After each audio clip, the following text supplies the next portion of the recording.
Thousands of protesters are in Moscow this morning. They're angry over what they say were fraudulent elections. It's likely to be the biggest public show of discontent in Russia since the fall of the Soviet Union.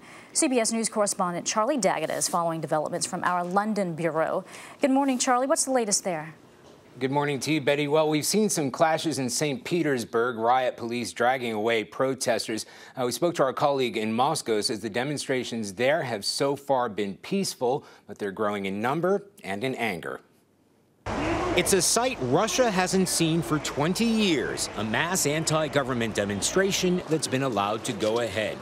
More than 10,000 people packed Moscow's streets near the Kremlin, with more arriving by the minute. Opposition parties say 30,000 people will take part in protests in Moscow alone, and thousands more in 70 cities across the country. Everyone is sick of living under this regime, which forbids freedom of expression, says this demonstrator. We're against the lies and the bankrupt politicians. The protesters are aiming their fury primarily at Prime Minister Vladimir Putin over charges he and his party rigged elections last weekend. Putin has aimed his anger at Secretary of State Hillary Clinton. Elections that are neither free nor fair have the same effect. Accusing her of spurring on protests by questioning the results of the vote.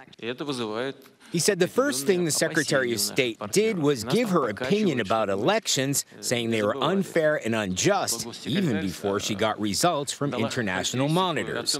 Those international monitors have already pointed to ballot stuffing in the parliamentary elections. Russian security forces quickly put an end to spontaneous protests earlier this week. Today's planned demonstrations may be the biggest test of Putin's 12-year reign of power in Russia. And the big question is, how far will he allow them to go? Now, there have been some comparisons between the Arab Spring and now the Russian winter, but those uprisings took hold after days of protests. That's not something Prime Minister Putin and his security forces are likely to tolerate. Betty? No doubt. All right. Charlie Daggett in London for us. Thank you, Charlie.